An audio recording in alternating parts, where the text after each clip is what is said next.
Okay, welcome back. We are ACI Course 12, still Class 3. We didn't finish. It's April 2nd, 2026, where I am.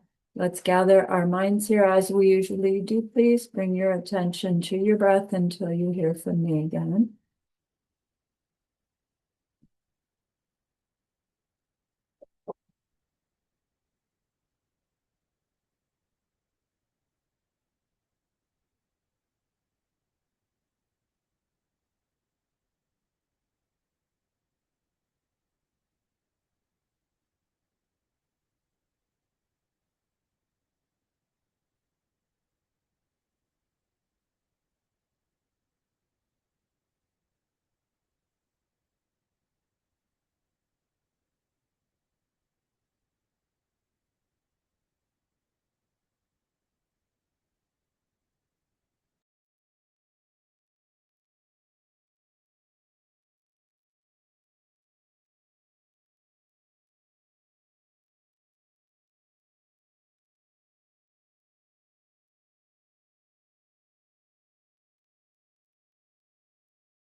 And now bring to mind that being who for you is a manifestation of ultimate love, ultimate compassion, ultimate wisdom, and see them there with you. They are gazing at you with their unconditional love for you, smiling at you with their holy great compassion, their wisdom radiating from them, that beautiful golden glow encompassing you in its light.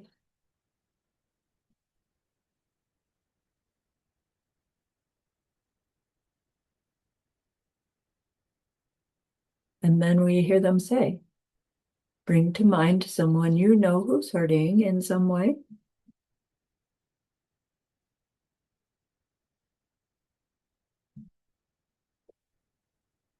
Feel how much you would like to be able to help them.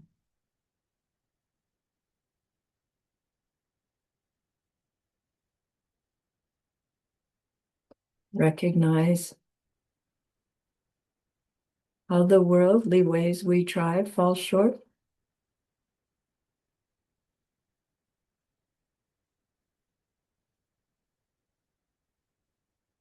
How wonderful it will be when we can also help them in some deep and ultimate way, a way through which they will go on to stop their distress completely.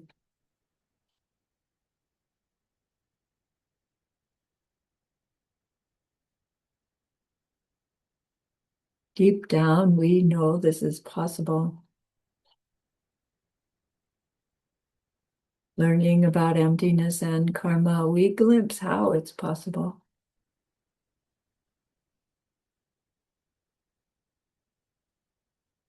And so I invite you to grow that wish into a longing.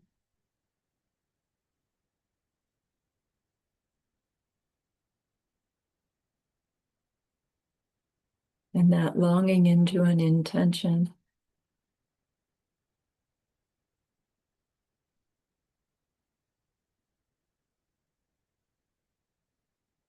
And with this intention, we turn our minds back to our precious holy being.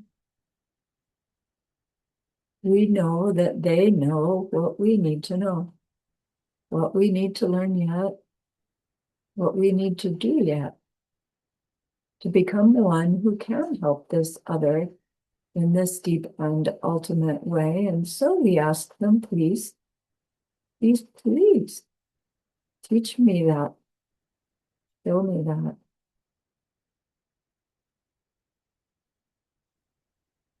Help me become like you.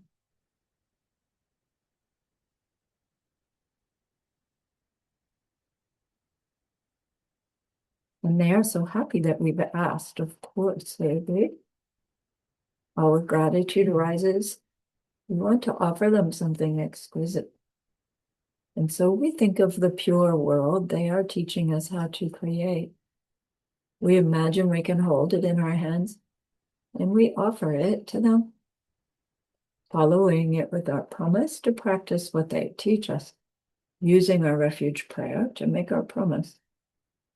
Here is the great earth, filled with fragrant incense and covered with the blanket of flowers. The great mountain, 4 lands, wearing the jewel of the sun and the moon. In my mind, I make them the paradise of our Buddha and offer it all to you. By this deed, may every living being experience the pure world. Idam Guru Ratna Mandala Kam Niryatayami. I go for refuge until I am enlightened to the Buddha, the Dharma, and the highest community. Through the merit that I do in sharing this class and the rest, may we reach Buddhahood for the sake of every living being. I go for refuge until I am enlightened to the Buddha, the Dharma, and the highest community. Through the merit that I do in sharing this class and the rest, may we reach Buddhahood for the sake of every living being. I go for refuge until I am enlightened to the Buddha, the Dharma, and the highest community. Through the merit that I do in sharing this class and the rest, may all beings totally awaken for the benefit of every single other.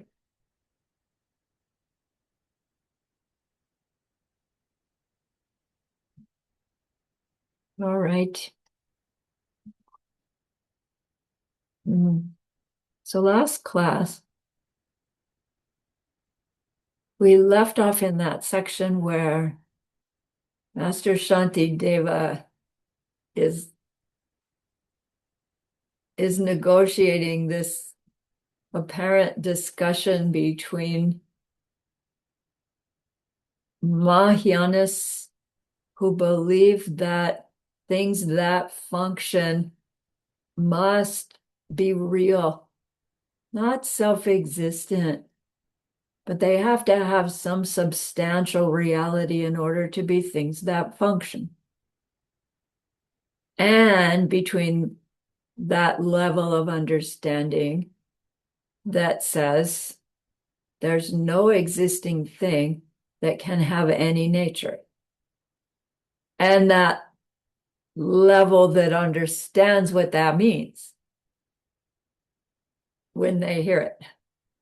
So these two theoretical schools of people,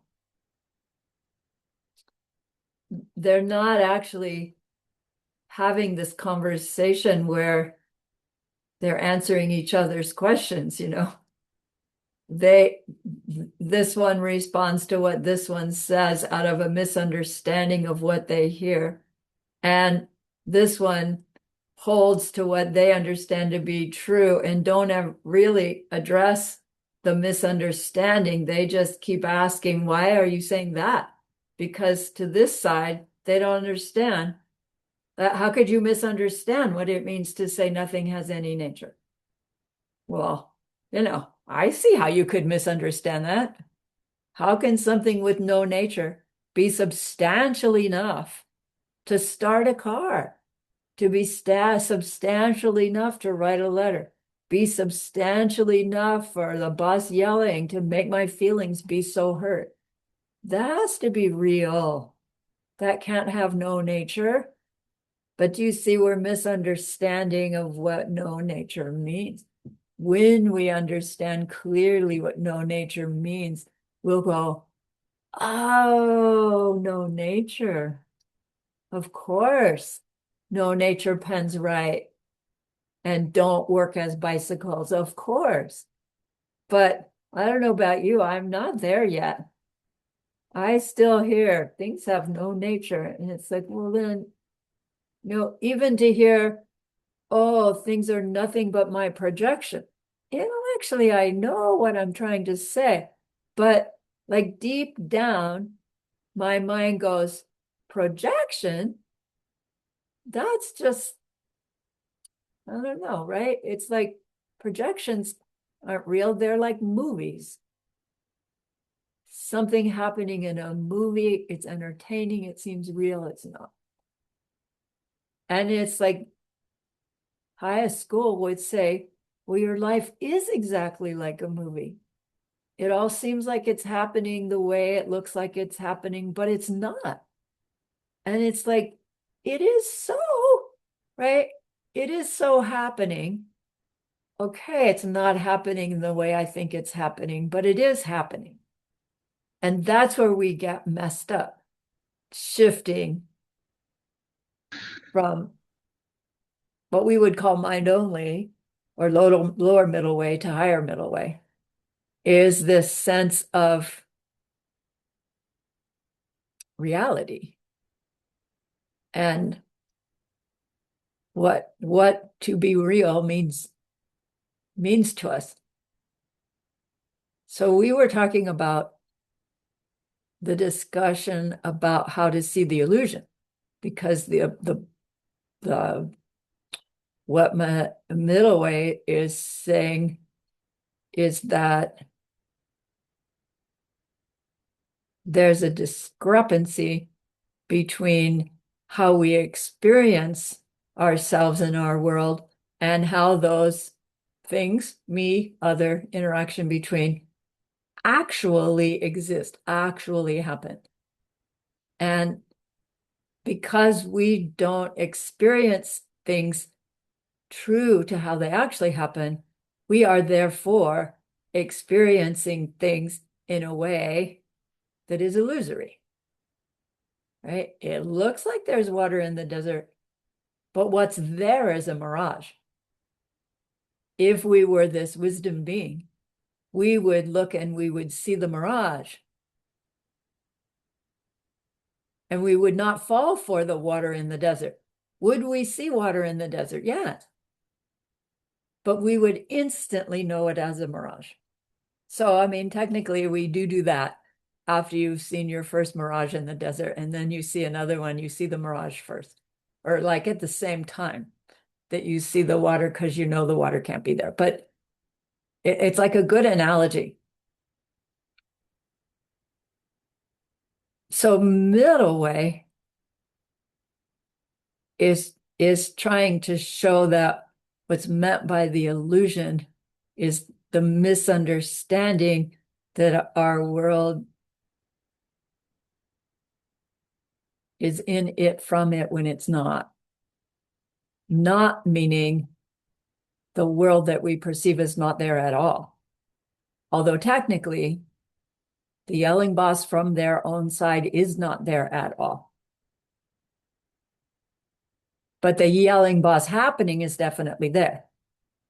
When all they say, like Buddha said, nothing has any nature, but doesn't fill in the details about what part of it has no, what it is that has to have no nature. That's where it starts getting, needing some fill in. And so the minds that insist that something that functions must have some substantial existence of its own, something pennish that makes us be able to see the pen as a pen and not a bicycle, well, then that, you can't say that object has no nature at all, because there it is as a thing that suggests pen so that we can use it as a pen, which proves that it's a suggestion of pen was valid, was accurate. So mind-only school represents this state of mind that says things that function can't have no nature at all. Because if they had no nature at all, they couldn't function. Right? You can't drink the water from a mirage. Doesn't work like that. So middle way has asked Madhyamaka. No, middle way is Madhyamaka. Middle way has asked mind only. How do you see the illusion? How do you perceive the illusion? Or can you perceive the illusion? And mind only says, yes, we can see the illusion because there is a functioning part of my mind, right? A part of my mind that has some reality, not self-existent, but something about it that's a real thing part of my mind called Rangrik, apperception, self-perception.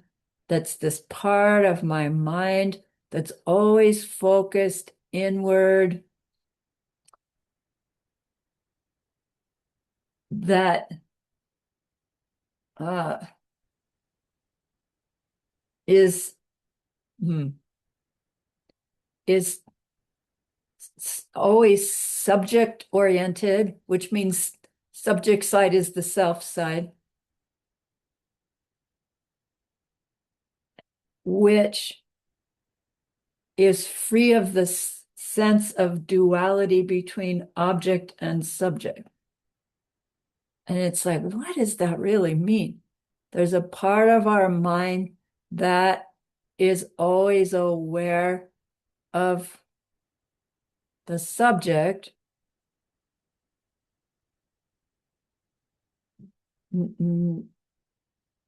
not separate from the object, right? Free of the duality of subject and object. And it's like, I can't relate to what they really mean by that. But to say, because there's always this state of mind that's aware of the mind in whatever it's doing, because we have that state of mind, it's that state of mind that will become aware of the mistake that's being perceived, which mind only school, the mistake is we take the object as coming from its own karmic seed and us coming from our karmic seed. And we think that something with its own karmic seed and us with our karmic seed can come together to do something. And they say that's not possible.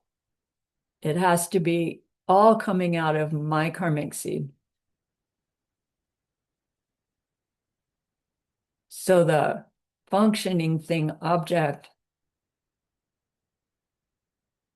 to be there, for me to have the sensory perception to pick it up and the consciousness of those sensory perceptions to identify the thing as what it's suggesting it is, all of that's coming out of my seeds.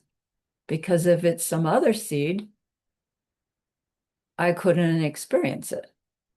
I can only experience my seeds. And that's not incorrect. Our objects are our karmas. Our subject side experiencing the object is our karma. And the interaction between is our karma. So it's not really the words that are wrong. It's the how we're still holding to what those words refer to that is still holding some mistake. Thinking the object that we call this pen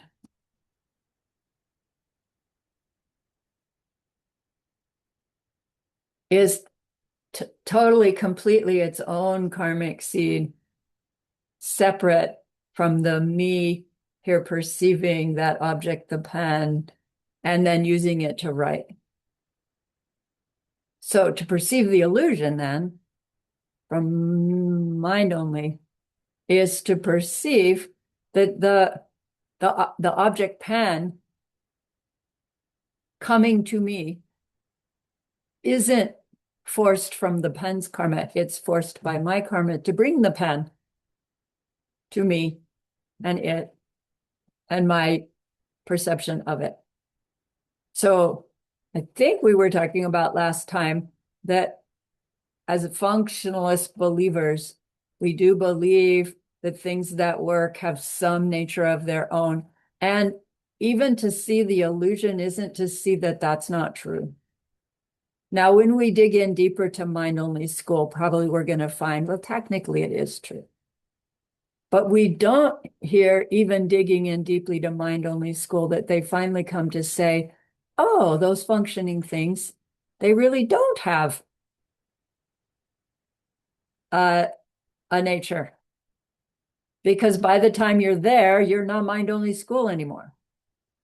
And my mind always goes, well, does no mind-only school ever perceive the seed ripening and then direct perception of emptiness and then know where you are?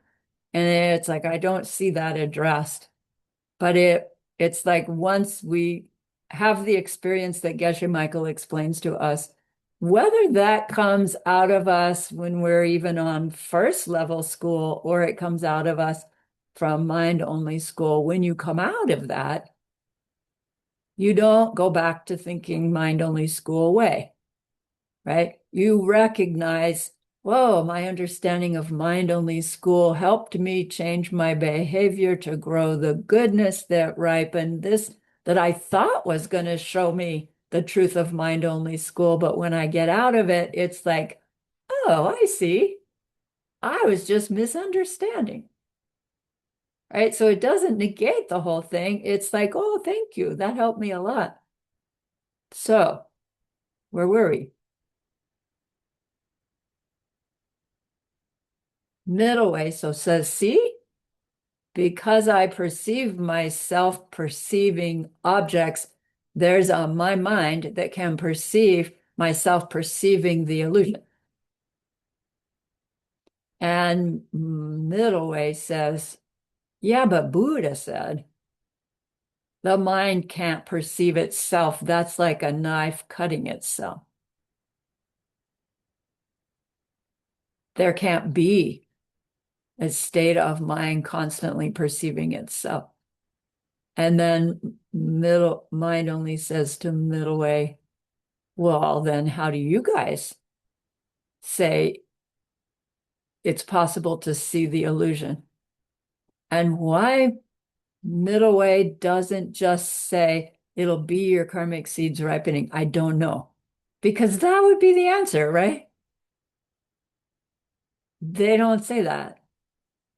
They say the reason that we can see the illusion is because we say, I saw the pen.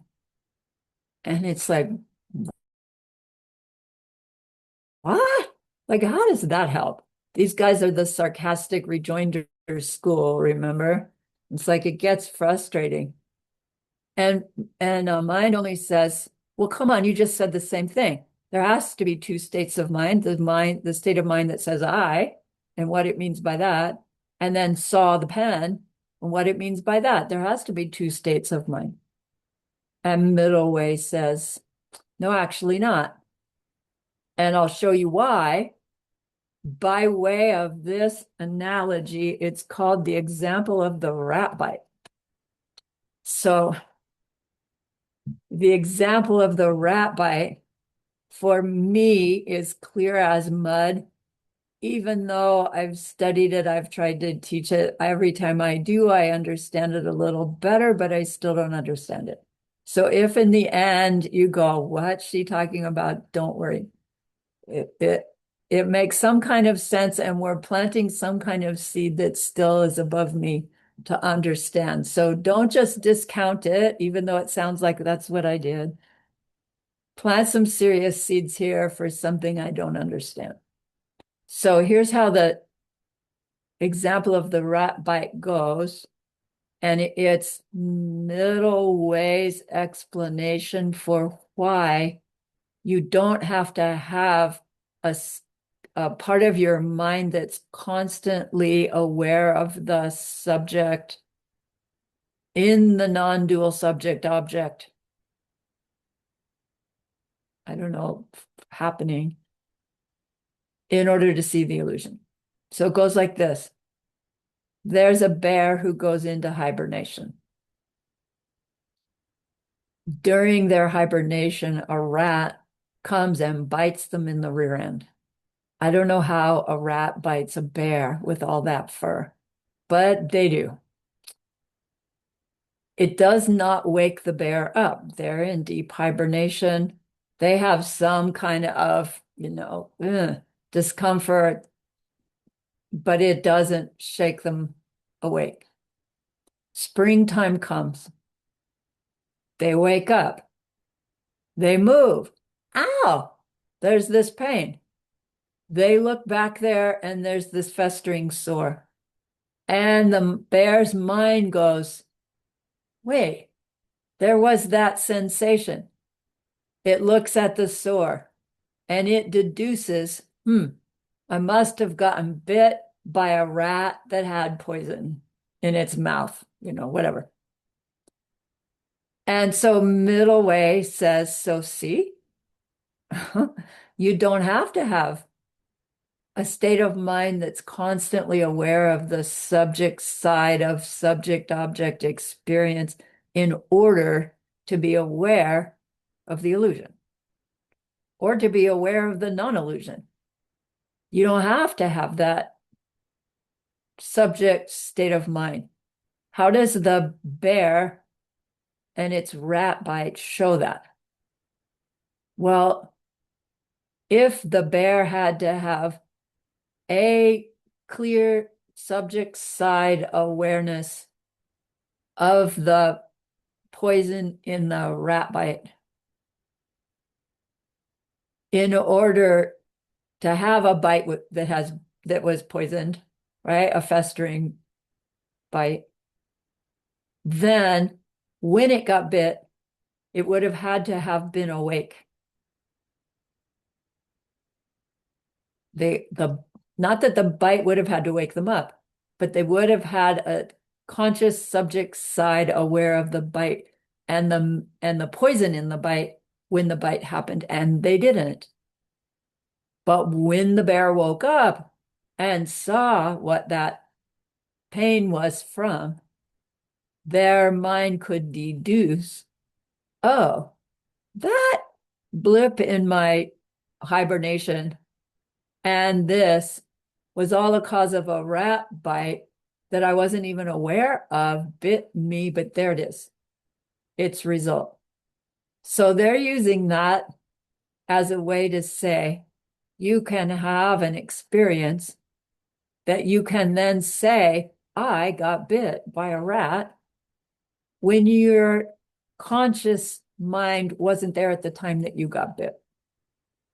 And they're using that to tell mind-only school that you don't have to have a part of our mind that's constantly conscious of your subject side in order to be able to say later, I was bit by a rat, or I saw the color blue. That's the typical example that they use.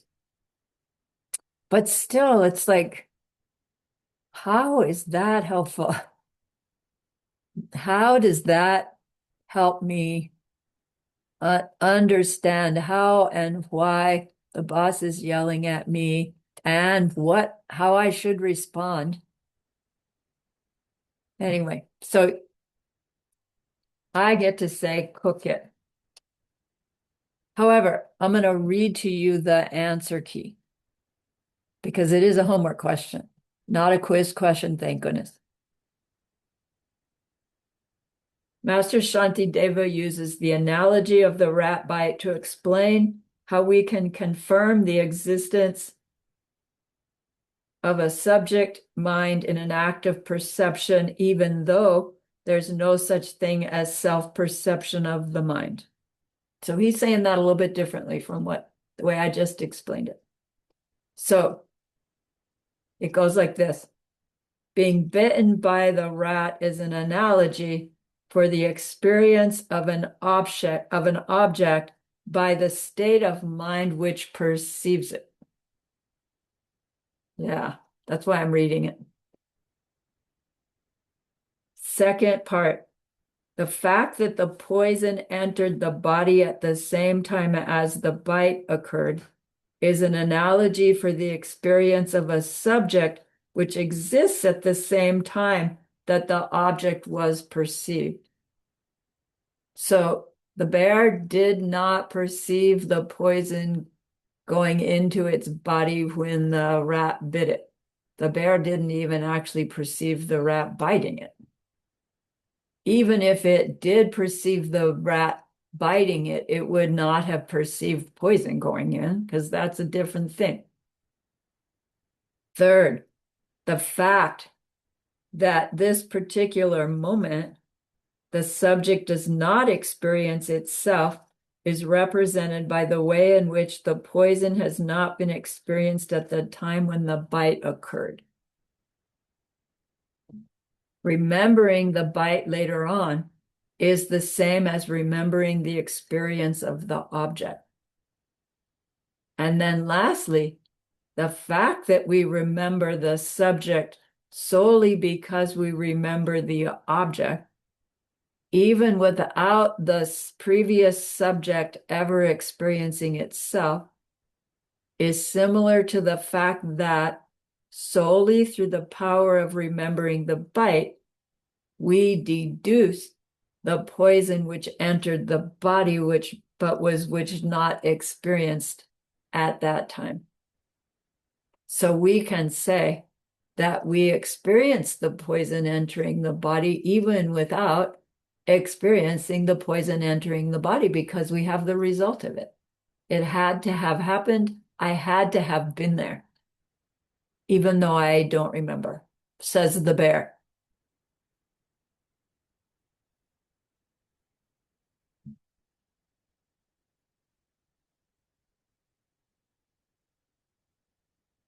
Mind only. They don't actually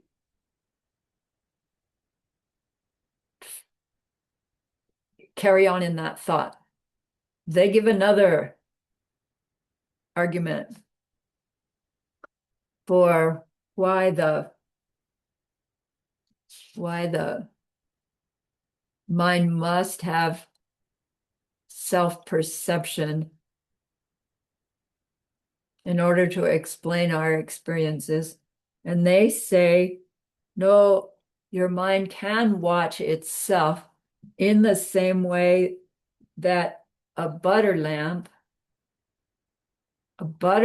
lights all the things around it, just like the mind sees all the things in its experience. But first, that butter lamp has to light itself. It has to be lit itself in order to light everything else. So they say, in the same way, our mind, which we know is being aware of all these things around us, it has to have its own awareness in order to be what becomes aware of everything else. Just like a butter lamp has to be lit to shine its light everywhere. And our sarcastic rejoinder, people say, oh, well then, when you turn your butter lamp off, it must get really bright in your room. And it's like, what? They say, if darkness is the opposite of light, then darkness would first cover everything else, and then it would cover itself.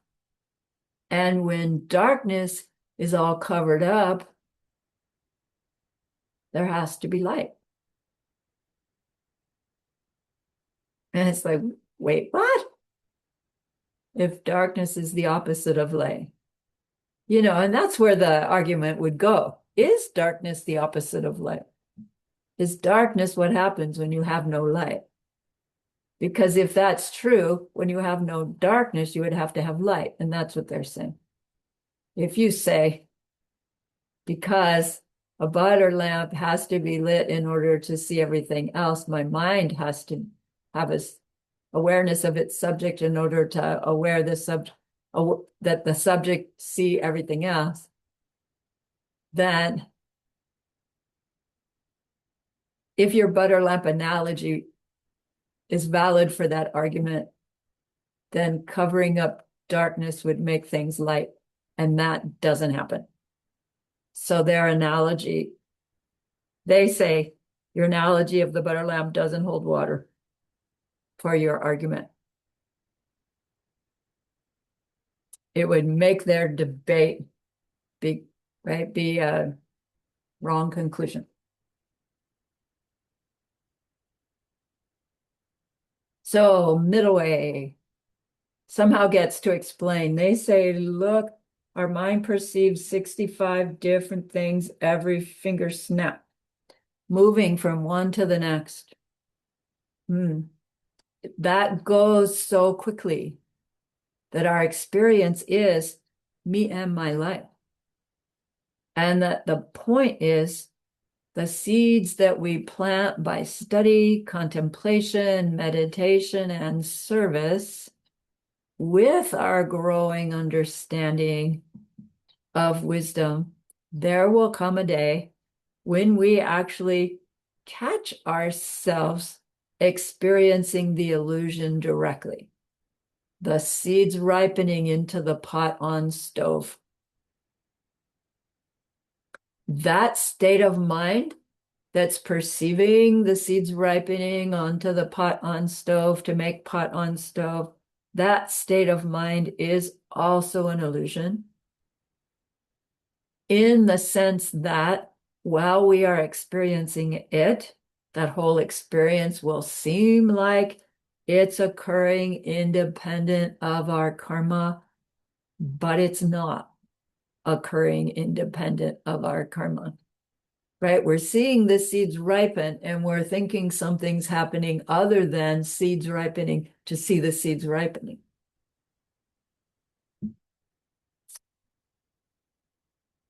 So an illusory mind can experience watching the illusion, which is what the original mind-only school guys were saying. An illusory mind can't experience the illusion because an illusory mind doesn't really, it means that your mind doesn't really exist because it's just an illusion. Like the farmer in the field is an illusion when it's just a scarecrow. So illusions can't function according to mind-only school. Illusions are the only thing that does function according to middle way school. But then you can't actually say that either. It's not the illusion that's functioning. Because our seeds ripening pot on stove is the only pot of stove that was ever there in the first place. It's not illusion. That's the real pot. Not the data pot, but the seeds ripening pot. And that's like the idea of a whole pot, which is just an idea, just an archetype. Ideas aren't real. You can't boil water in an idea, but you can't boil water in just colors and shapes either. So at what point does it go from apparently real to not real to real but not substantial?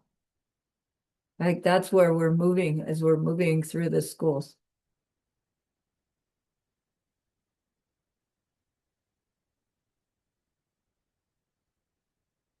So what would cause that extraordinary experience of seeing our own mind making the whole complete pot on stove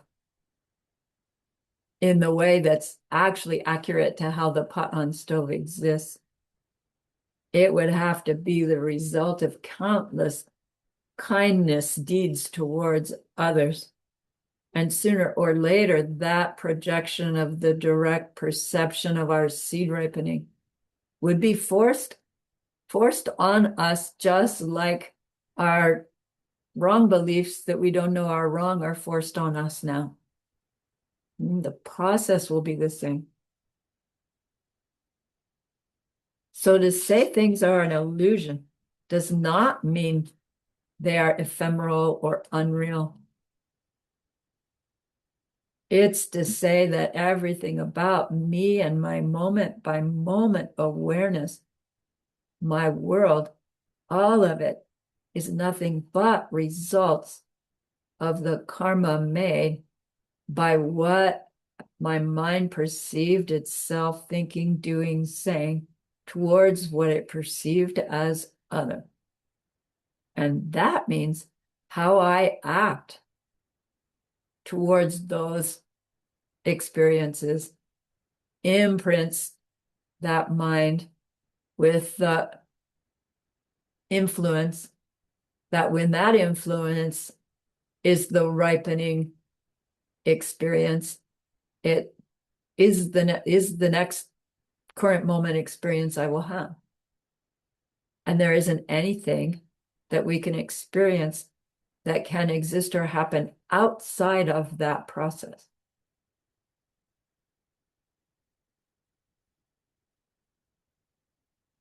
So we reach this conclusion that my current behavior is where I create what will be my future current moment of experience, which is the arena within which I will do my current behavior.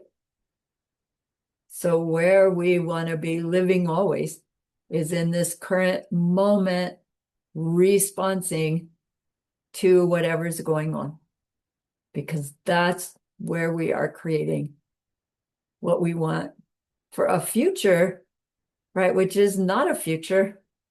It's just not my current moment.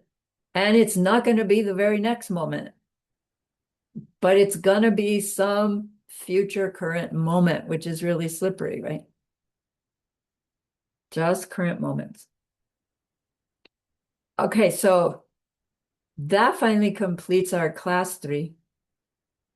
And usually I start the next class with the review of the quiz of the previous class, which there are several questions that we would go through. I'm already 45 minutes into this first class. If I do the quiz review, we're only going to get partway into class 4. I'm happy to do it. To be honest with you, I'm probably not going to be able to finish class 4, even if I start right up now, because it's another really long class. But I want to ask, so if I go to class 4, get it part done, finish it next class, I can probably start to pack them all together and finish at this date we started with. Or, so I'm asking you, or we can go back into mind-only middle way discussion through the quiz, dig into it a little bit deeper, and just tiptoe into class 4 and the rest of tonight's class, and decide we're just going to add an extra day at the end of our course in April. It's up to you and your schedule for what's happening after the end of this class. Do you want an extra class, is what I'm asking? Or do you want me to stay on time? Louisa votes dig deeper. Anybody else have a opinion? Tired of mind-only school? You want to go on? The date would be continue for the next class.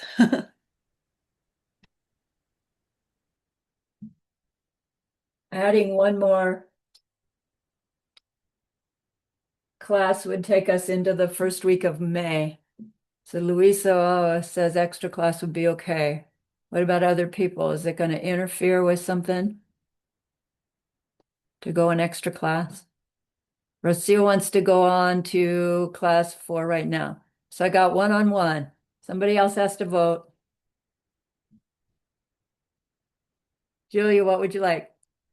Review the quiz or go to class 4?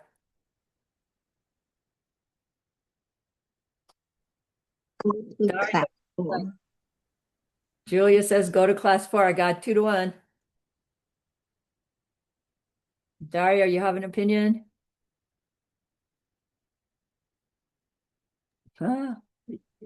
like a journey. Four.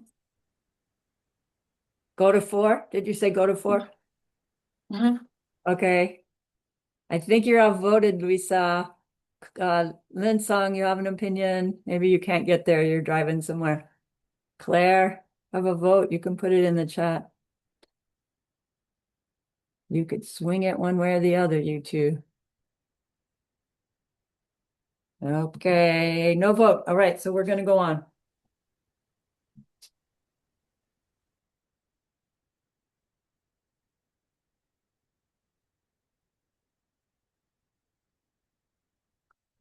So we're done with mind-only school. Phew. Geshe-la says it gets easier, but it doesn't get shorter, right?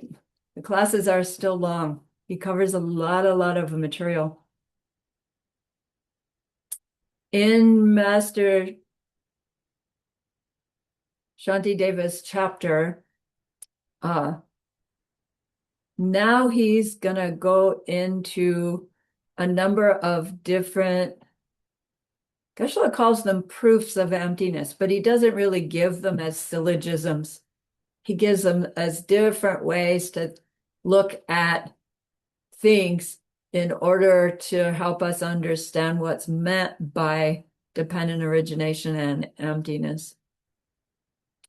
And that's where we go with most of the rest of this course until the last class, I think, where we're doing chapter 10. But before he starts into his different proofs of emptiness, he addresses the lower schools' viewpoints. Like he kind of outlines the levels of understanding emptiness and dependent origination that are useful, but not adequate for bringing about the goal of our total Buddhahood. So remember that piece, because if our goal is reaching nirvana, it's not fair to say such and such a lower school's understanding of emptiness and dependent origination isn't adequate. It is adequate to reach nirvana. It's just not complete enough to take us to Buddhahood. We are studying Guide to the Bodhisattva's Way of Life. We are studying how to become Buddhas. So that's the significant piece as we're studying the lower schools, is we're doing it from a Mahayana point of view. So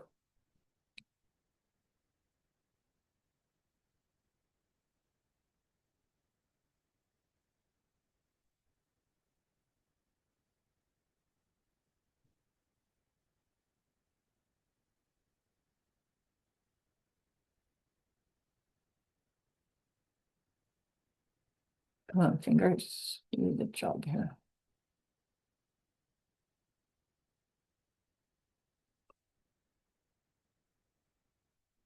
So I think we're familiar with these terms, Shravaka and Pratyeka Buddha. Shravaka means listeners. Pratyeka Buddha means self-made Buddha, which is not Buddha and not self-made, but appear to be practitioners that make great progress without a particular teacher, without, sort of self-taught. But that gaining those spiritual realizations, apparently self-taught, is the ripening result of past study, practice, service with a teacher. Now, these two levels of practitioners, if there are such things, they're called Hinayana capacity. Hinayana meaning their capacity in their spiritual practice is directed at their own spiritual improvement.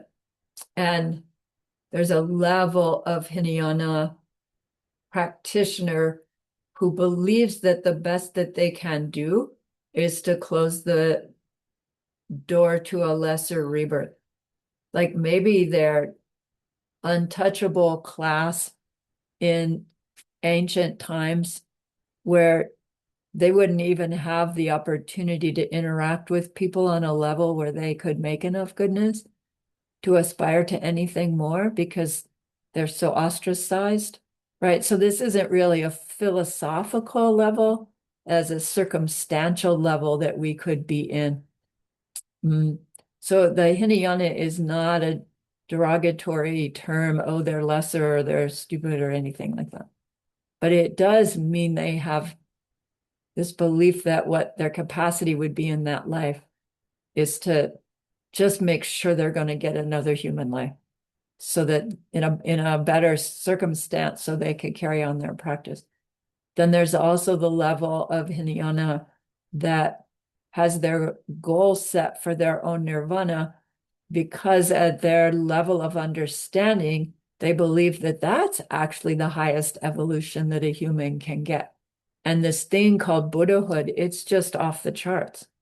So you don't even aspire to that yourself, but focus on reaching this state where you are completely beyond all grief.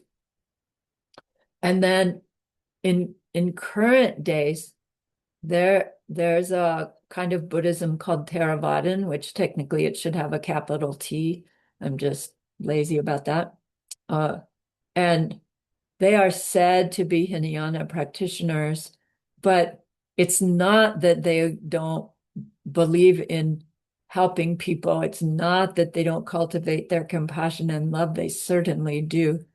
It's that they focus their study and training on the Pali collection of the Buddha's teachings, which the Pali version only has the Abhidharma level teachings.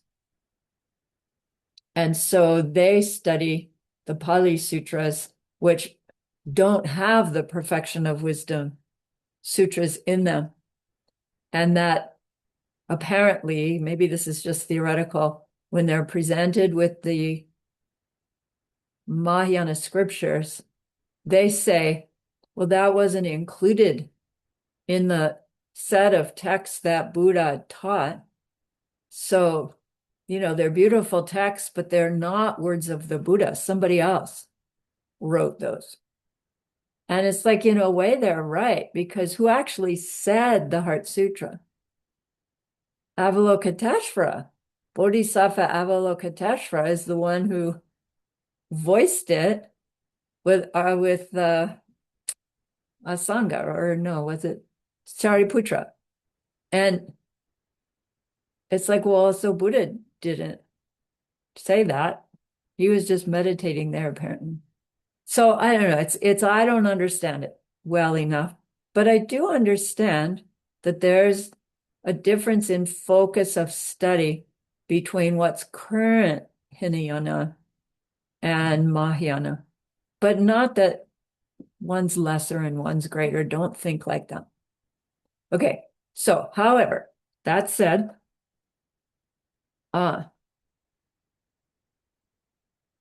Buddha did teach all of these schools according to the higher schools. And he taught the beginning view of what emptiness independent origination means, because there are people then and now for whom that benefits. And it's enough to give them practice, motivation, enough understanding for them to make their mental seeds differently, even if they don't understand that that's actually what they're doing. So these lower explanations are not to be disregarded. And as we get more and more familiar with them, we may surprise ourselves in finding that, oh my gosh, I'm actually functioning from those levels when I'm pretending that I'm highest middle way. because they all have to do with the extent to which we are still acting towards the things we like and things we don't like as being in them from them. And it's really hard to not do that, even as you go to make yourself a cup of tea, right? To not believe that the tea's going to come from when you put the water through the tea leaves. And it doesn't. Wait, yes, it does. No, it doesn't. Yes, it does. No, it doesn't. But like, I don't stand there debating that with myself. I just make the tea. And part of my mind goes, and I'm offering it, so that's enough, but it's not enough.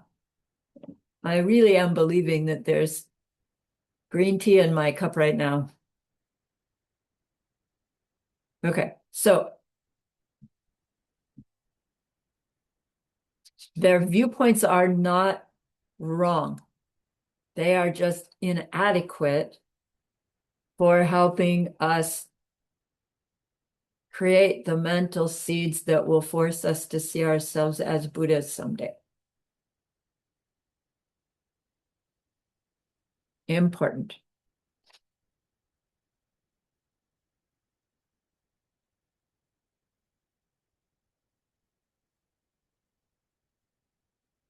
But Master Shantideva's, but he's teaching at this level, it comes across in Geshe-la's explanation as if he's having a conversation with these Hinayana level people, right? So he's got a bunch of monks in his audience that, I think it's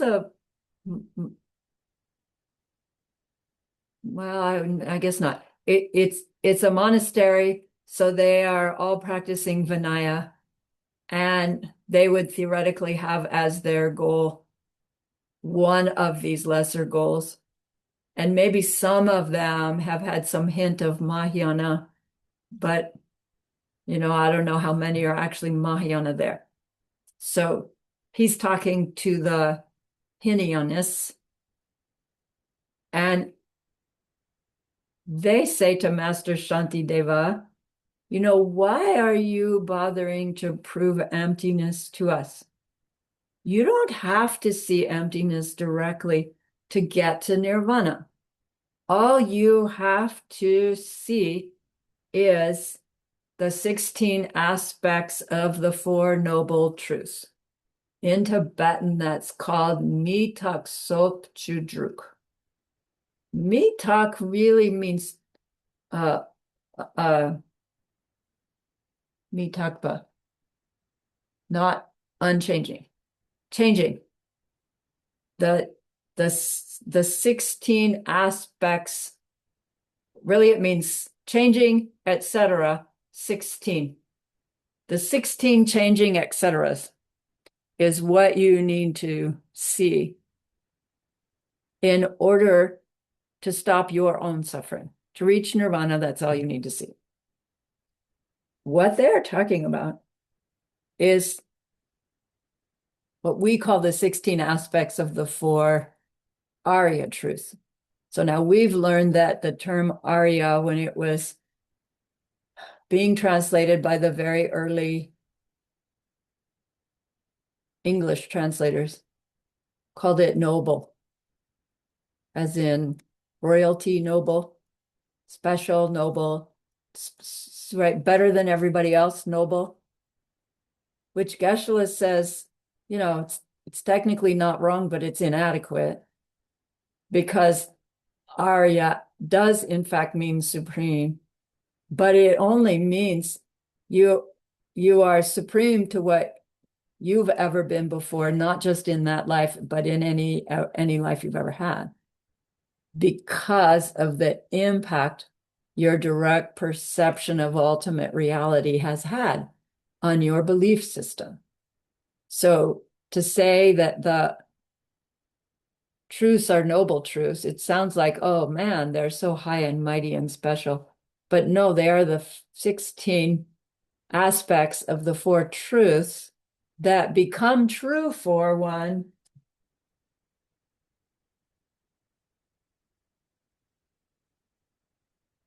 after we come out of that direct perception of emptiness for the first time that our mind has ever done it. So let's review that sequence of events that comes to be known as the Four Arya Truths, misknown as the Four Noble Truths. And I want to say also called the 16 changing, etc. But then the debate would be, would you still call them the 16 changings if you understand that they can only come after the direct perception of emptiness, when you used to believe that you could realize those 16 changing, etc. before you see emptiness directly? So that's what we're talking about. The same realizations, but they're not going to be the same. What we call the same realizations, and they will be the same understandings, but they won't be direct realizations. And that's what I'm going to try to explain here. I kind of jumped to the punchline. So remember what happens. This is from Highest Middle Way. This is from somebody who has the experience, who as a result of this experience is now Highest Middle Way, whether they started there or not. So here's the experience. You're staring at the pot on the stove, which you've done bazillion times before. And suddenly you are experiencing your mind getting color, simply colors and shapes, interpreting them as pot on stove, and you see the seed ripening into complete whole pot on stove, being what overlays the information that then makes the pot on stove be there for you. You are experiencing that directly, like as directly as you're experiencing me in your video feed holding a pen. That's how real it will be. And so in those moments, you are also, Geshe-la says seeing, I'm going to say understanding that we've in fact never perceived a pot on the stove other than as this perfect image of a pot on the stove that's coming from our own mind. That every pot on the stove that I'd ever seen before was mistaken. I was mistaking pot on stove for the pot on a stove, independently existing things. Because of the power of that experience, you go meditate. You meditate deeply enough that you have this sense of rising. You go into your first direct perception of ultimate reality. The fact that nothing has ever been experienced in any other way than as karmic seeds ripening. Particularly your you, your own me, and then all existing things. And after some amount of time, you don't know while you're in it, you get this physical sensation of coming down, and you go back to perceiving things and yourself in the normal way. Then for the rest of that day, we'll have this series of deep spiritual realizations, things that become real for us. at the moment of the direct perception of ultimate reality, we have changed status. We're not aware of it yet until we come out of it, but then we are literally higher than we've ever been before. That's the term Arya. And it means we are on that conveyor belt to the end of our own suffering, or to the beginning of our total enlightenment. Like, not just beginning, but we are on the beginning of our total enlightenment, if that was our motivation going into it. So then, during this period of time, coming out of the direct perception, starting while you're still on your cushion and carrying on even as you're off cushion for the rest of that time that you are awake, like until you go to sleep at night. We'll have these series of direct experiences through which these 16 aspects become real for us. Those 16 aspects get lumped into 4 main ideas. The understanding of the suffering nature of everything. The understanding of the causes of all that suffering. The understanding that those causes can be stopped. And the understanding of how to stop them. And each one of those has 4 aspects, and that's how we get these 16 aspects of the 4 Arya truths, as the higher schools call them. So apparently the lower schools misunderstand. They believe that that stage called the path of seeing is this period of time in which we come to understand these 4 groups of understandings, of which there are 4 in each one.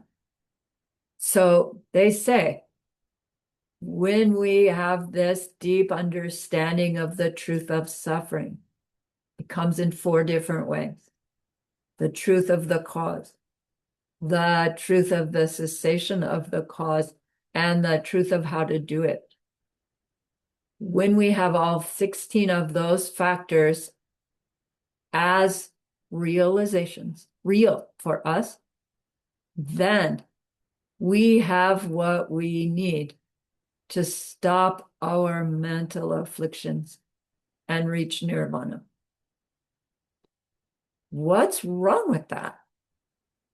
We just said, coming out of direct perception of emptiness, we get those 16. We are on our conveyor belt to nirvana or Buddhahood. Are they saying the same thing? Realize those 16 and you're on your way to nirvana. They say realizing those 16s is what it is to reach your path of seeing. Did they ever mention seeing emptiness directly? No. They say you won't understand the truth of everything until you understand these 16 aspects. They believe you get the 16 aspects first before you understand whatever it means for them as the direct perception of emptiness. So it's like, well, wait, we learned from the get-go, these 16 aspects come hot on the heels of seeing emptiness directly. And that comes hot on the heels of seeing seeds ripening directly, dependent origination directly. And this lower school doesn't talk about it in that sequence, and they still say your path of seeing is realizing these 16 aspects. Highest school says what the lower schools mean by realizing the 16 aspects is studying them, working with them, meditating on them, coming to a high realization, understanding of them. But that's not a realization. That's a high intellectual understanding through which we will change our behavior. We will avoid circumstances that would bring up our mental afflictions like the plague, because we don't want to perpetuate our mental afflictions. We don't even want to experience our mental afflictions. So the way you cease, the way you get to cessation of suffering is you just avoid anything that could bring it up. And it's like, can you really do that? Like, can you avoid life enough to have no more knee pain? No. Can you avoid life enough to not get angry? No. Doesn't seem like it. But maybe in the olden days, you could withdraw yourself enough. I don't know. So the difference here is that lower schools are saying you can gain what they call realizations of these 16 by study, by meditation. High school says, yes, you can gain high intellectual, and yes, you can learn to live according to them, but that itself has not put you on the conveyor belt to your nirvana. Because even as we avoid the circumstances that are the cause of our mental afflictions, we are misunderstanding the cause of our mental afflictions. And we're thinking just by avoiding them, we'll stop them from ever happening. And it is true that we could delay our manifest mental afflictions. But as soon as we go out, right, amongst our world again, our sleeping seeds for mental afflictions are very likely to come flying forth. And it would be disappointing and surprising if you thought you spent 12 years in retreat and came out free of mental afflictions to find somebody yell at you, you feel hurt, and you yell at them again. Because, right, you spent so many years unyelled at. You thought, okay, I can take it now. And maybe some could. So in our vocabulary, we have Nungirwa and Bakla Nyawa. These are the two kinds of mental afflictions. Nungirwa are the mental afflictions that are manifesting while we're in one. The feeling hurt from when the boss is yelling at us or somebody criticizes us, whatever it is, the feeling jealous, the active resentment, that. And then Bakla Nyawa, Bakla is seed, Nyawa means sleeping, the sleeping seeds. I like that term. The sleeping seeds for getting angry when somebody criticizes us. It's not ripening now, because nobody's criticizing me, right? But the instant somebody does, up it will come because of the seeds I have that when I get criticized, I feel hurt.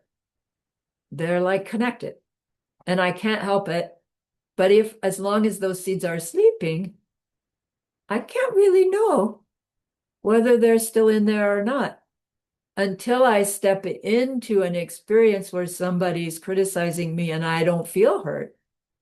I can't really say that I've destroyed my mental affliction seeds for feeling hurt until I'm in there to see that, oh my gosh, I don't feel hurt. And then I can't even be sure that I don't have any at all, because maybe somebody closer to me criticizing me would make me feel hurt. That other person just wasn't, powerful enough for my seed to ripen. So it gets really slippery. Like, how can we ever be sure that we've damaged or negated or destroyed our sleeping seeds for mental afflictions? But what we learned was what it is to have a mind that's nirvana sized, says Master Kamala Shila, is when we have no more active mental afflictions and no more seeds for more, which means nothing can happen that would rock us out of our peace of mind. Nothing, no matter how criticized, how yelled at, how uncomfortable, how scared, how anything, we wouldn't be upset. Does it mean no bad stuff will happen? Probably not. But like the King of Kalinka story, right? The more the guy gets caught up, the more he loves the king. That's so hard to relate to. Okay.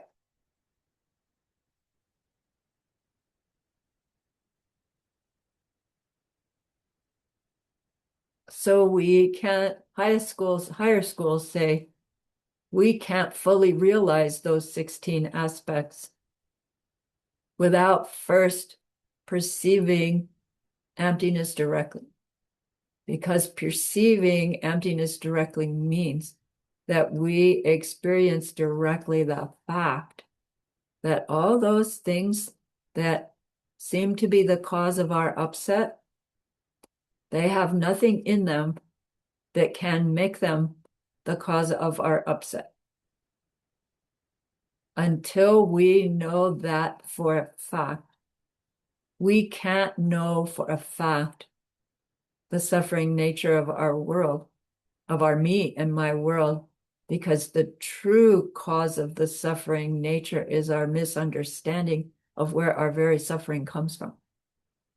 And until we understand that, we can't stop making the causes of suffering, even if we are extraordinarily kind people, but still believing that they and me are in me, in them, and how we interact are like two things coming together. I can be kind, but believing still self-existent. It's not kind enough to stop those sleeping seeds, to damage those sleeping seeds.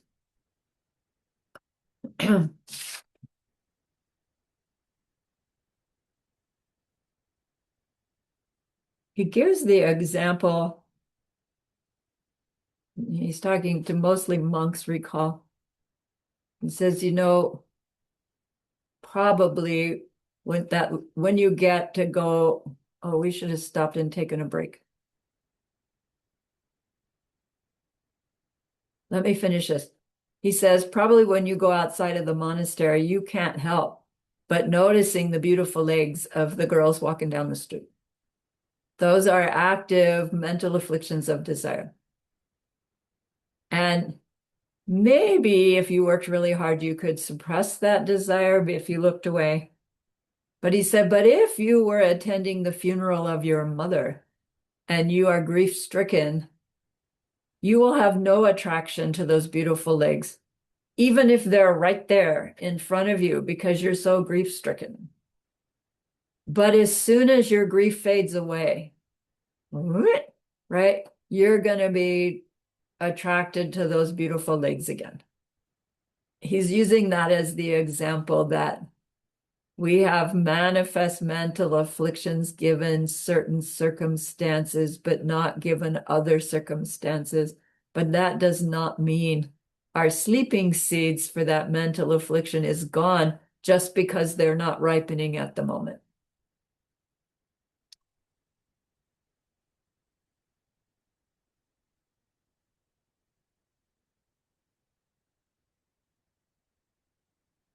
So he says, the only way to overcome our mental afflictions is to come to experience directly the truth of the existence of self, object, and interaction between. The truth of how those things exist and how they don't exist. And without that, we're just fooling ourselves, he says. Okay, now let's take our break. Thank you. Sorry to go 20 minutes into it.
Are we back?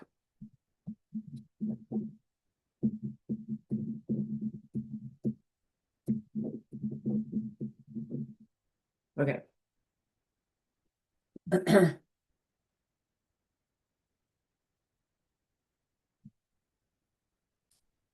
So, Master Shantideva is saying the path of seeing really means seeing emptiness directly.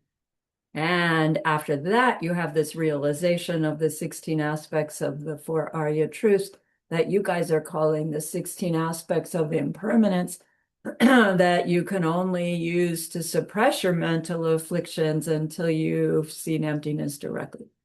And the Hinayanas apparently say, who said so? And Master Shantideva answers with, Lord Buddha himself said, you must perceive emptiness directly in order to reach nirvana or Buddhahood in the Yum-Kido. Yum is the honorific word for mother. So we call our worldly mothers Amma, but if we're talking about the mother, we say Yum, like the queen mother would be Yum. Yum-Kido means the Mother Sutra. Mother Sutras are the Prajnaparamita Sutras, the Perfection of Wisdom Sutras, because they say those are the sutras that give birth to Buddhas. So they're called the Mother Sutras, the Wisdom Sutras, which wisdom is considered a female aspect until you get to Diamond Way, and then it gets a little slippery. But in the Mother Sutras, Lord Buddha says you must see emptiness directly to reach nirvana, let alone Buddhahood.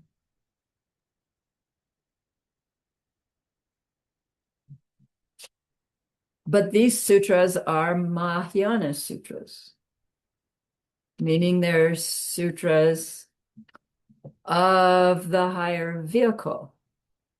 They are the Buddha's teachings concerning how to reach Buddhahood, and nirvana just comes along for the ride. And apparently, the Hinayanas reject the Mahayana texts. They say those were not words spoken by the Buddha, and whoever did write them, they weren't Buddhas. So,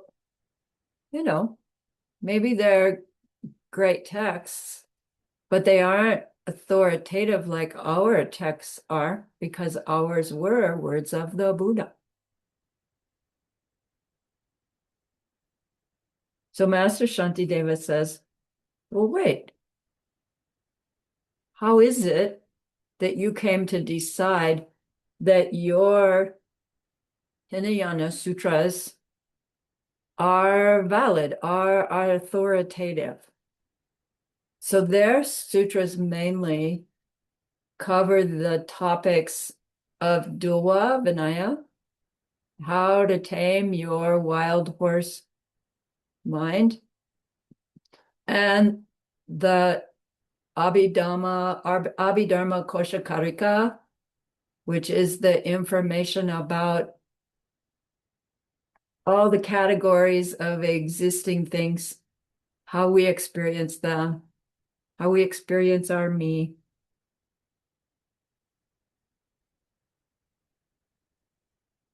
And then the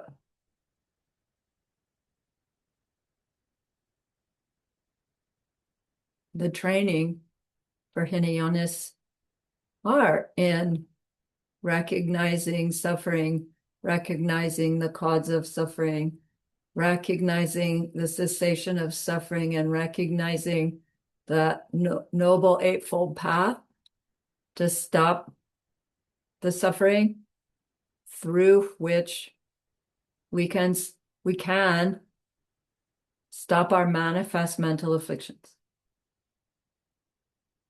And as I said before, that doesn't do anything for the sleeping seeds. And technically, it doesn't really do enough for the manifest seeds to stop the sleeping seeds from manifesting eventually. So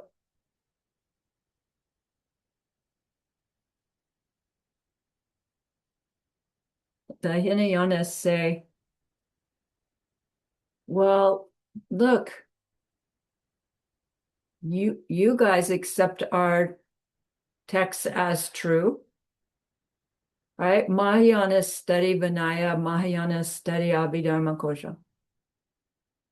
We study those texts, the lower texts, what we call the lower texts, the beginning texts. You believe them, and we believe them, so therefore, they must be correct. Like truth by consensus. And Master Shantideva says, well, then the Rig Veda must also be true. So the Rig Veda is the scriptural tradition of the prominent religion of India in Buddha's time. And, you know, Prince Siddhartha, he was raised on that. And then he saw suffering. And he didn't find that that tradition answered the reason for why they're suffering sufficiently. So he went like trying it on for size. And it didn't work for him. And he went on, you know, to have these realizations about where that suffering really comes from. And he came to see that the Rig Veda scriptures, you know, they're not wrong. They're just not adequate for what one would need to stop suffering, one's own or let alone all suffering. So Master Shantideva said is like, if what you say is true, just truth by consensus, like almost everybody believes in the Rig Veda. But Lord Buddha rejected that. So it can't be that the Rig Veda could do what it, I don't know what it was meant to do, I guess. Just because we can find at least two people that think something is true, that doesn't make it true, right? Even if you have a whole world, well, not a whole world, but most of the humanity has decided that abortion is legal, for instance, it does not mean that it's not killing and that we'll get the karma for killing if we choose that as an option. Right? We just don't go to jail for it, theoretically. But legal or not, it doesn't matter how many people believe. The karmic consequence is based on the karmic seed planted. Similarly, humanity used to believe that the earth was flat because that was the experience. The horizon was over there. People would go sail past the horizon and never come back. Those who did come back, they say, well, we never actually got to the horizon. I don't care what you saw. We never got there. Now we go, oh, that was so silly. We have proof that the earth is round. But it's like, come on. Just because everybody believes it now, does that make it true? And did that make the flat earth when everybody believed the flat earth means the earth wasn't flat? And I don't know, my own mind says, no, it was never flat. But if I was one of those people talking to a future person saying, don't be silly, the earth is round, we'd be going, what are you talking about? There's the line. So, right, we can't just say truth by consensus. So then Hinayana goes, yeah, well, our lamas tell us these are true. And these texts teach about morality, concentration, and wisdom. And that's what Buddha says is characteristic of his teachings, is this three baskets, right? My teachings hold the three baskets. So Master Shantideva says, well, did you always accept that your texts were true? And we would have to honestly say, no, when I was a little kid, I'd never heard of them. I didn't know anything about them. But then I learned about them and I was taught them and I applied them to my life. I checked them logically. I found them to be internally consistent. And so now they're true for me. And Master Shantideva says, well, for the Mahayanas, they didn't know their texts. They learned about them. They studied them. They applied them to their lives. They checked them logically. They found them to be internally consistent. And so accepted them as true. They also have those three trainings within them. So Master Shantideva is saying, look, we believe what we believe because that's what we've been taught to believe.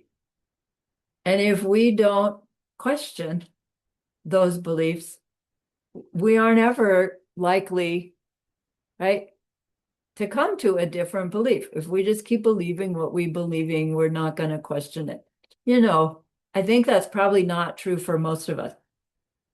I had a dramatic experience that took a belief that I wasn't even questioning and just destroyed it in an instant. But more commonly, we don't hit up with an old belief and start questioning it until something, right, triggers us to do that.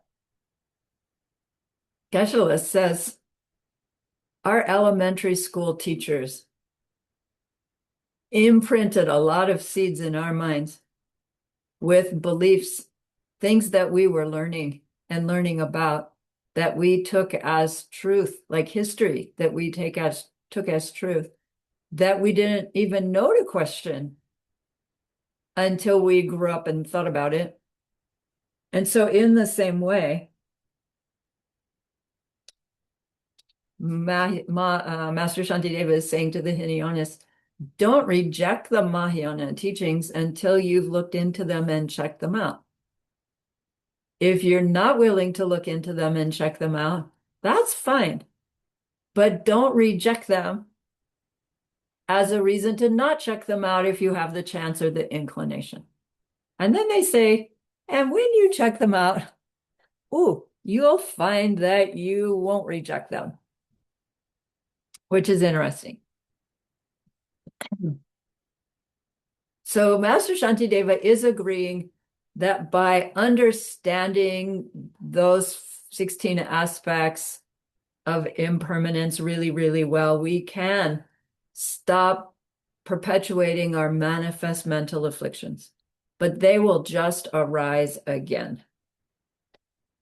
He says it's like when we are in a deep state of meditation, where we lose the ability to discriminate between objects, we can't have mental afflictions in that meditation because there's not the identification of an object that could trigger one.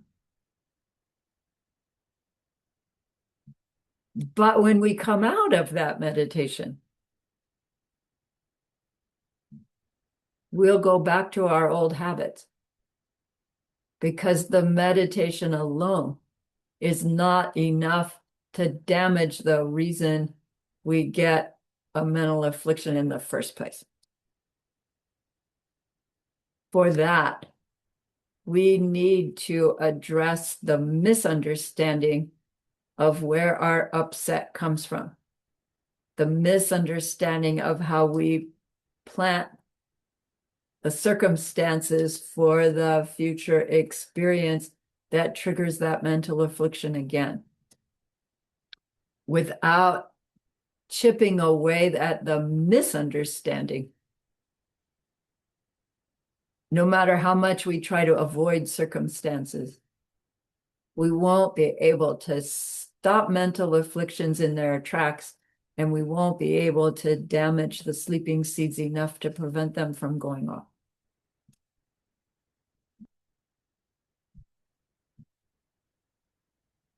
So what is this connection between seeing emptiness directly and stopping our mental afflictions? When we say we're in the direct perception of emptiness, they say there is no perception of subject, there's no perception of object. It's not an annihilation, right? It's not nothing at all. It's like water poured into water. You can't distinguish, right? You can't say what it is. And Geshe-la says, how can your mind being out in outer space somewhere make it such that when you come back, you will eventually stop all jealousy? It doesn't make sense until we understand, right?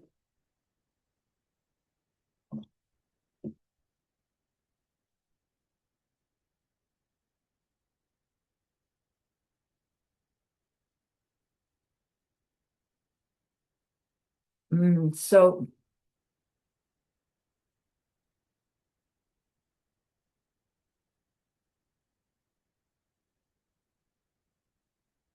this thing we call emptiness understanding, the growing intellectual, and then finally the direct perception of it, is this key to stopping our mental afflictions. It doesn't happen right afterwards, but we're on the conveyor belt to the end of them. And to understand the connection between our direct perception and the end of all mental afflictions, we go to Lord Maitreya's explanation to Arya Asanga about how we perpetuate, how our ignorance is perpetuated, and how that perpetuating ignorance perpetuates our suffering. And it's called the 6 steps of Lord Maitreya. We've learned it before, but I don't think we've ever seen it in Tibetan. So we get it in the Tibetan in this class. It comes out of Lord Maitreya's text called Uttara Tantra. Didn't write that, which is not a secret teaching.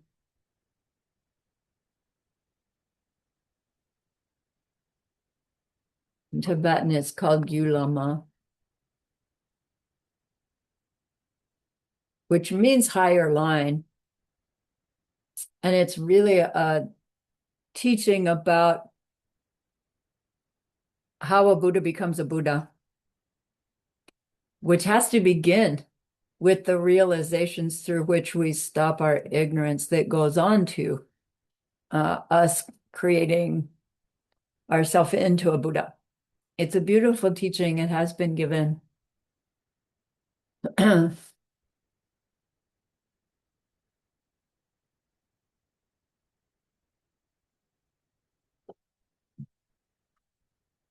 right, so let's start it. See where we go. 1, 2, 3, 4, 5, 6. There's the 6.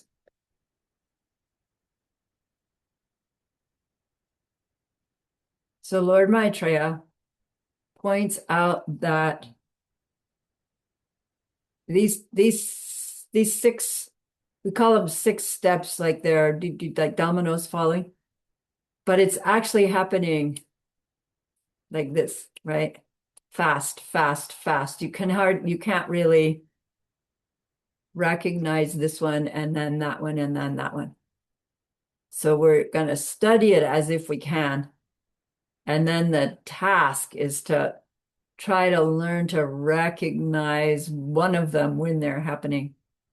And then to come to recognize, where is it that I really need to change my perception or my reaction to my perception that will really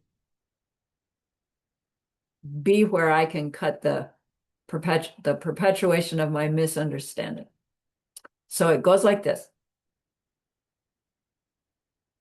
Dangzen Niki Bakchak Yu. Number one. Not number one as if there's nothing and then this happens, but we got to start somewhere.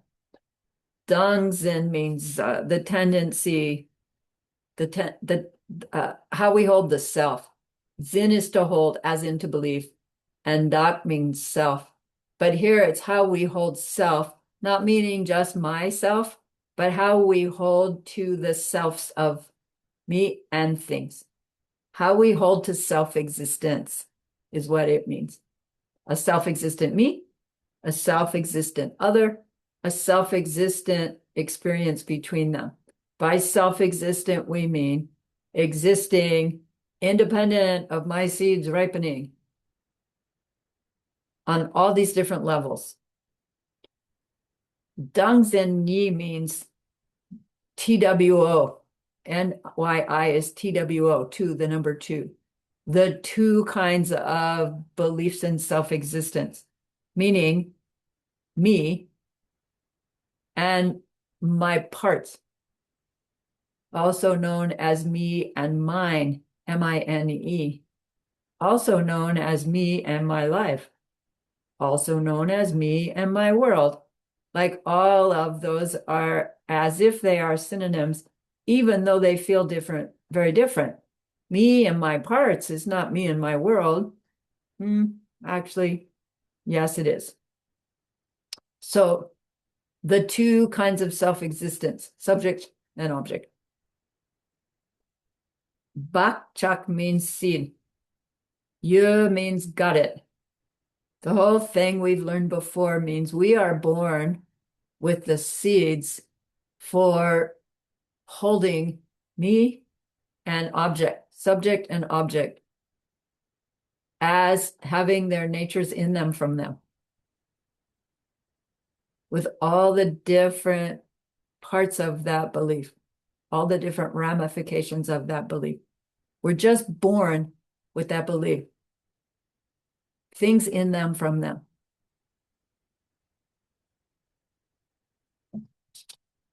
Why are we born with those seeds? Because every lifetime before that birth, we're being planted with that belief. So every karmic seed is imbued with this wrong belief. So of course we're made up of them at the beginning of this next life. So we're not even physically born yet. We're just coming towards it, and we already are made up of these seeds of the misperception.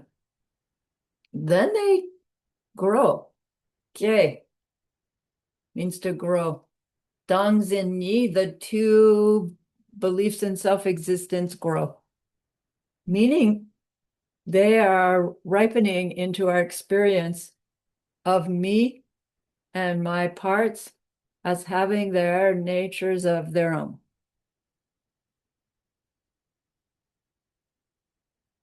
Then, Rong Nu, is that right? Rong Nu Ne Drupa Yongwa Dong Myong Du Zelman Somen Yi Jekye.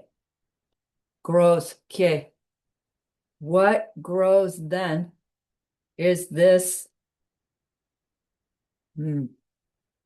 experience of the attractive Yongwa and the unattractive Yi Myong as coming from the side of the object. Rang Nu means its own. Ne drupe, it comes from. So what grows out of our seeds for the belief in self-existent me and my parts is that the attractiveness of the thing or the unattractiveness of the thing is in the thing. Du chak dang she dang kye. Duchak is ignorant desire. Shedong is ignorant dislike. Kye means growth. Because I experience those things as pleasant in them or unpleasant in them, then I either want the thing that's pleasant or want to push away the thing that's unpleasant, because that quality is in it. Of course, I'd want to grasp what's pleasurable, what's attractive. Of course, I'd want to push away what's unattractive.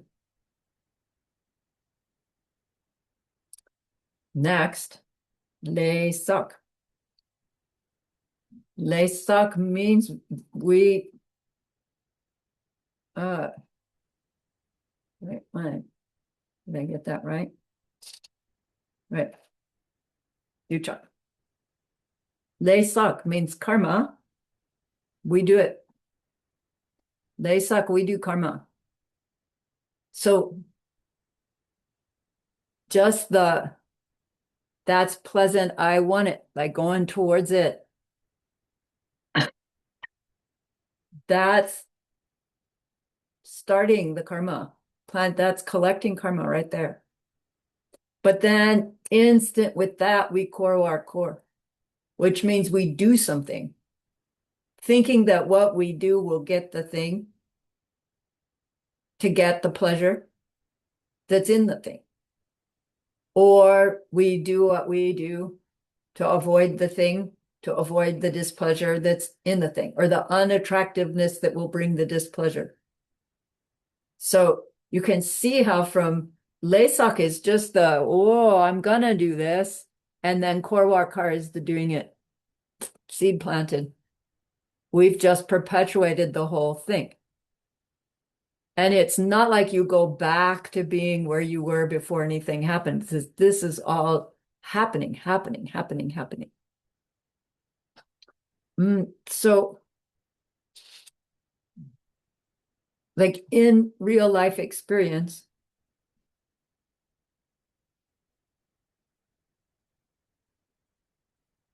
at step 6, we've perpetuated our suffering world. Why? Because we lay sucked, right? We planted a seed. Why? Because we were going towards the thing that we like or pushing away the thing that we didn't like.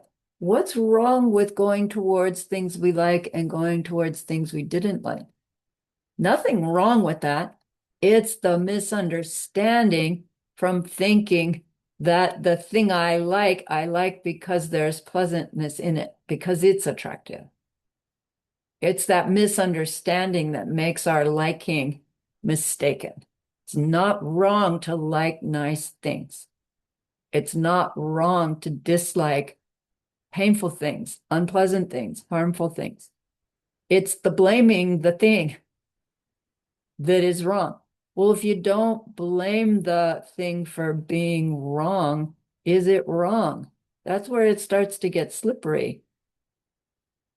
If it's only unpleasant, no, that's what makes it wrong. And that's what tells us what not to do to somebody else. Okay? If it's unpleasant for us, it's very likely unpleasant for anybody.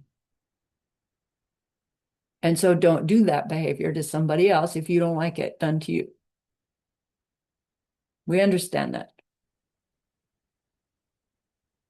So suppose we yell at the kids, right? To use Geshe-la's yelling husband in the kitchen example.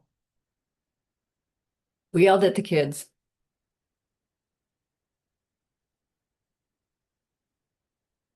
That planted seeds lace up, because we thought that the kids misbehaving was going to make us late and that would reflect bad on us. And so we got upset with the kids, thinking getting upset with the kids would get them motivated and keep me from being late, which it's too late for that anyway, because we're already late because the kids are misbehaving. So it's like, The misunderstanding was I acted in that way because I thought their misbehavior was coming from them, because I believed that their choice of behavior was coming from them, not my seeds forcing it, because I had these ripenings of these seeds that made me believe that, because I was born with those misunderstanding seeds. Wow, that sounds like we can say, okay, it's not my fault. I was born with those seeds. But then you run it back the other way. If I understand that I was born with seeds to misunderstand, then when I can catch myself blaming somebody for something and so wanting to blast out from my mental affliction, and I realize, oh my gosh, that's exactly how I made the seeds for this experience in the first place. I'm going to refuse to do what my natural reaction thinks I should do. I'm going to do the opposite if I can, in order to stop this automatic cycle. That alone isn't quite enough to stop the cycle once and for all. It's going to take a lot of those to really burn off the seeds for the kids not taking you seriously, until we work on where we're not taking somebody else seriously, right? Which is a whole different thing than being late for work, right? So our seed management gets really tricky fast when we're trying to manage the seeds for the yelling boss that involve the kids. And why we yell at the kids is for some reason altogether different than what it seems like the husband yells at me for. So this cycle we're doing so constantly, but why are we doing it so constantly? Why do we act so automatically to go towards the thing that has the pleasantness in it, or to do something to get away from the thing that has the unpleasantness in it? It's because we believe so strongly that that pleasantness or unpleasantness is in the thing. We don't understand that the pleasantness is in the thing because I gave pleasant things to others. It's not that the pleasantness is not there. The pleasantness is there. It's put there by our past kindness. So if I like pleasantness in a thing, then I want to plant more pleasantness in things in my mind by trying to bring some pleasantness to somebody else. Just trying, because I can't be sure that what I bring to you, you will see as pleasant. I can only try to know. Which means if you're somebody who's hard to please, I might ask you first, do you like daisies or do you like roses? And maybe you'll be really honest with me and say, well, I don't like cut flowers at all. And maybe we'd rather, who knows how we interact. So the point is, we're not using this 6-step thing to make everything neutral or to make us into robots. We're wanting to be able to shortcut this automatic replanting of the misunderstanding that perpetuates the misunderstanding. And the place that can happen, we can start chipping away at it if we act somewhere in here to recognize what seems pleasant or unpleasant can't be in it from it, but rather a ripening result of how I've treated others, and try to burn off the negativity and plant as much positivity as we can. But to actually stop the perceiving the pleasantness as coming from the object, we have to see directly that there's nothing coming from the object. And the only way we do that is by cultivating our intellectual understanding of what's meant by the empty nature of those objects, including the subject me, and the relationship between what we perceive and our behavior. So those three things come together.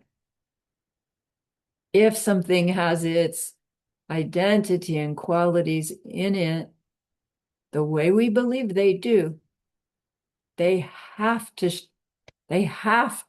send forth their quality and identity, in which case I have to see them the way they force me to see them, and we think that's what's happening. But when we check to see, well, does everybody perceive it that way? And we can find any conscious being that perceives it differently. That would show us that the way I believe this thing is having its identity and quality in it cannot be like that. Cannot. Because me and them are perceiving it differently. Now, technically, can any two beings perceive any given thing in the same way? No, because we all bring our own unique seed to it. Even in physics, no two people can perceive this pan from exactly the same direction as me, can we? And yet that's not enough. We don't automatically see that and go, oh my gosh, it has no nature of its own. Not until we're trained to go looking for it. It's not that emptiness and dependent origination have their own self-existence. Because if they did, everybody would see it and know it, and we wouldn't have to be doing these classes. Well, wait, does that mean it's not true? No, it is the key to stopping suffering, but not self-existently. Right? Mm.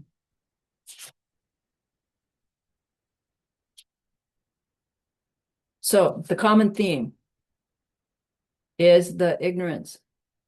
The ignorance is the belief that the object's identity is in it from it. The belief that my subject side identity is in it from it. Ignorance is a misunderstanding. Our ignorance is a belief we hold about something that doesn't actually exist.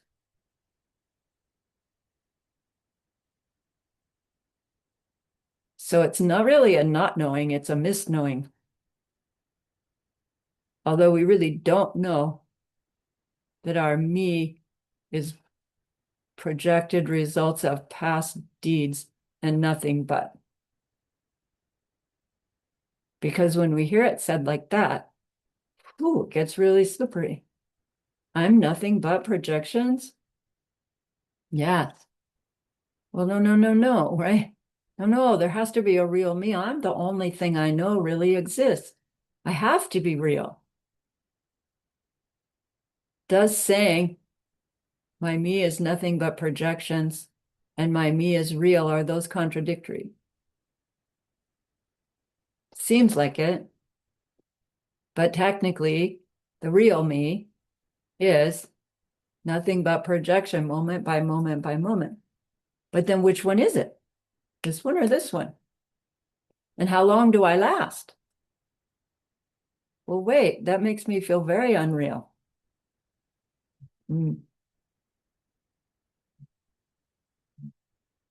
And somebody apparently says that.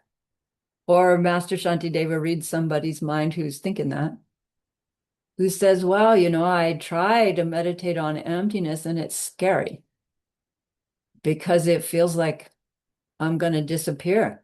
Feels like everything disappears. It feels like you're going to go into annihilation. And Master Shantideva says, look, all the suffering in your life comes from your habit of seeing things as self-existent, right? Thinking the unpleasant boss is in them, from them. Realizing emptiness will stop all that suffering.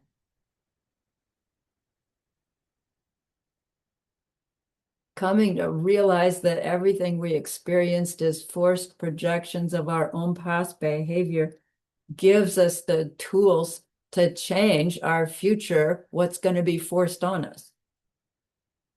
Any pleasant situation we experience is from our past kindness. Any unpleasant is from our past selfishness.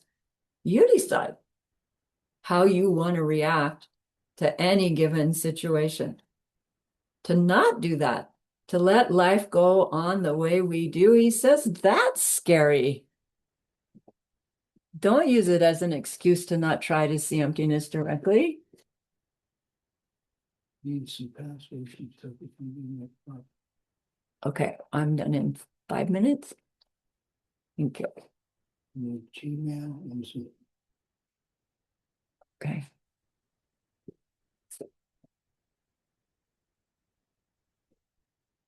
So the conclusion is not understanding the empty nature of ourself and our world is the cause of all these scary, unpleasant things in our life.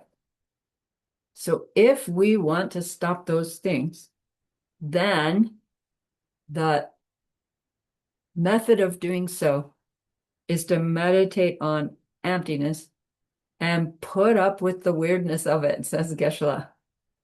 Like, work with it, struggle with it, explore it, be curious about it, have fun with it, so that, right, we can get our mind to wander through its different ramifications.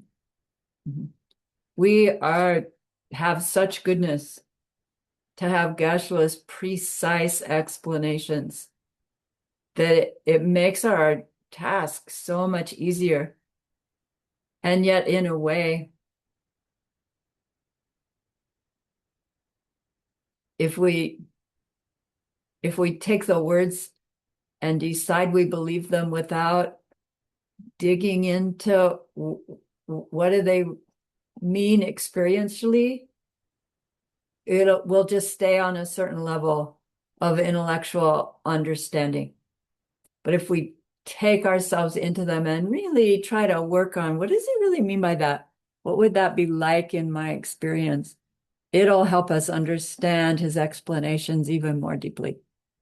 And the way we know it's going deeper is that we find our behavior choices getting more clear about how to respond to situations that maybe before we weren't so sure how to change. Our own wisdom will grow even before we've seen emptiness directly. I propose that you already are doing that. Okay, we did finish class 4 with a little extra time. So thank you so much. Keeps us on track. So remember that person that we wanted to be able to help? We learned a lot that we will use sooner or later to help them in that deep and ultimate way. And that's a great, great goodness. So please be happy with yourself. And think of this goodness like a beautiful glowing gemstone that we can hold in our hands. Recall your own precious holy being. See how happy they are with you.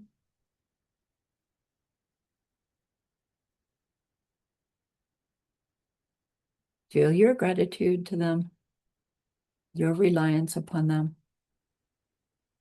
Ask them to please stay close, to continue to guide you, help you, inspire you, and then offer them this gemstone of goodness. See them accept it and bless it. And they carry it with them right back into your heart. See them there, feel them there. Their love, their compassion, their wisdom.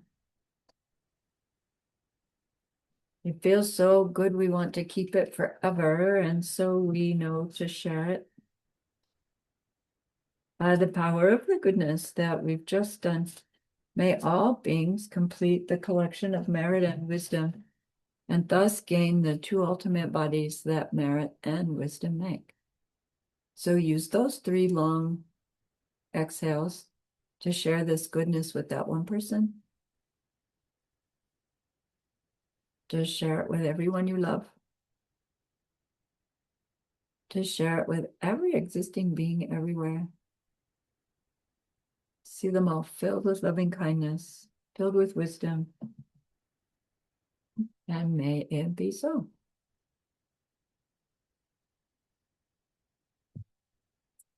Okay. So thank you so much. Helping recording. Yeah.